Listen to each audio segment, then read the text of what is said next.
Aziz milletim, hepinizi en kalbi duygularımla, muhabbetle selamlıyorum.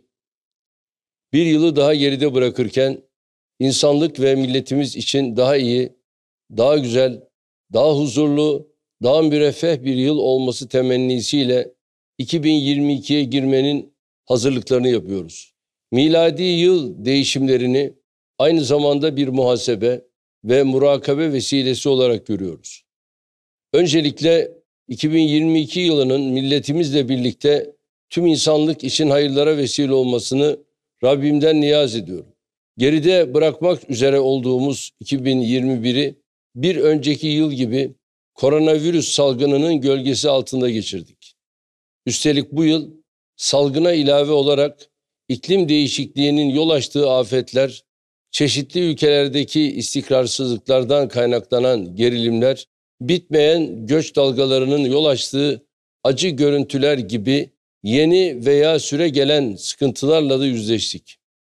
Küresel yönetim ve ekonomi sistemi, 2008 finans krizi, Suriye ve Afganistan başta olmak üzere kriz bölgelerinde verilen kötü imtihanlar, salgın sürecindeki beceriksizlikler gibi hadiseler de olduğu gibi geçtiğimiz yılda kökünden sarsılmaya devam etmiştir.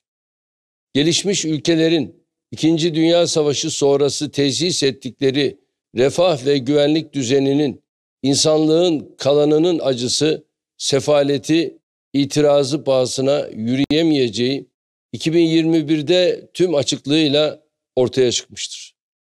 Ziya Paşa'nın dediği gibi idraki meali bu küçük akla gerekmez, zira bu terazi bu kadar sikleti çekmez. Evet, kendilerini gelişmiş ülkeler olarak nitelendiren ama aslında o kadar da güçlü olmadıkları anlaşılan ülkelerin artık dünyanın karşı karşıya bulunduğu krizleri yönetemeyeceği inkarı mümkün olmayan bir gerçektir. Türkiye işte bu küresel fotoğraf içinde hem güvenlik krizlerini, hem sağlık krizini, hem siyasi ve sosyal sınamaları başarıyla atlatan bir ülke olarak kendini olumlu yönde ayrıştırmayı başarmıştır. Hatırlarsanız salgın krizinin ilk döneminde maske ve tıbbi malzeme, daha sonra hastane yatağı ve sağlık hizmeti, ardından da aşı kargaşası ortaya çıktığında biz vakitlice aldığımız tedbirler ve attığımız adımlar sayesinde hepsinin de üstesinden gelmiştik. Şehir hastanelerimiz salgın döneminde sağlık hizmetlerinin bir hakkın yerine getirilmesinde önemli roller üstlendi. Hamdolsun kendi aşımız Türkovak'ı da üreterek aşının sürekliliği konusundaki tüm soru işaretlerini ortadan kaldırdık. Bununla yetinmedik.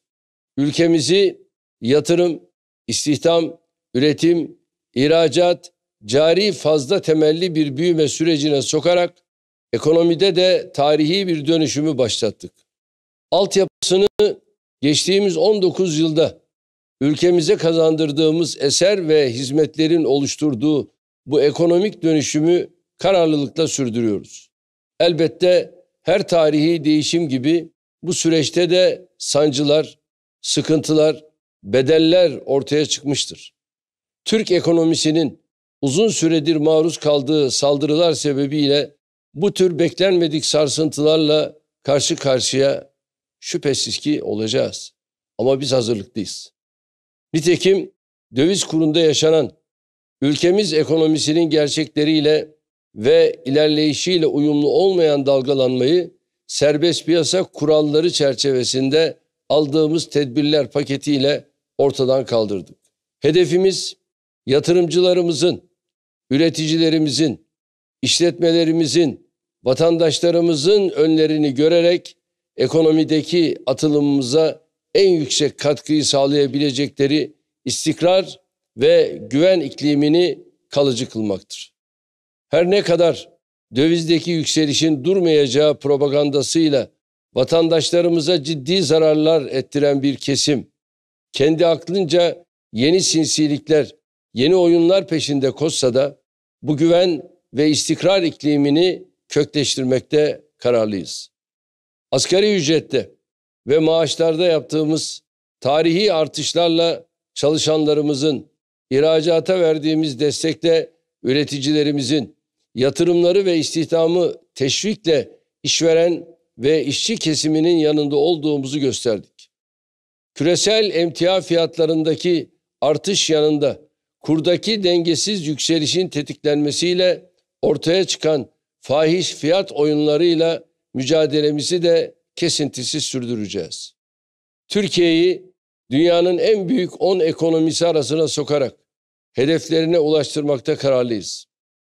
Ülkemizin bir süredir yaşadığı ve hayatın olağan akışına uygun olmayan siyasi, sosyal, diplomatik, askeri, ekonomik nice hadisenin gerisinde ülkemizi bu hedefinden uzaklaştırma gayesi olduğunu çok iyi biliyoruz. Allah'ın yardımı ve milletimizin desteğiyle geride bıraktığımız her engel, bozduğumuz her tuzak, yırtıp attığımız her karanlık senaryo bizi büyük ve güçlü Türkiye'ye biraz daha yaklaştırmaktadır. Geçmişte bu ülkenin önünü siyasi istikrarsızlıkların sembolü haline gelen koalisyonlarla, darbelerle, vesayet düzeniyle, sosyal fay hatlarını derinleştirmekte kesenlerin çabaları artık işe yaramıyor. Cumhurbaşkanlığı hükümet sisteminin sembolü haline geldiği yeni Türkiye, sahip olduğu güçlü demokrasi ve kalkınma zemini üzerinde kendi geleceğini kendi iradesiyle belirleme azminden taviz vermeden yoluna devam ediyor. Halkımıza tek vaatleri, eski Türkiye'yi geri getirme olanların önündeki en büyük engel, milletimizin işte bu iradeye sıkı sıkıya sahip çıkmasıdır.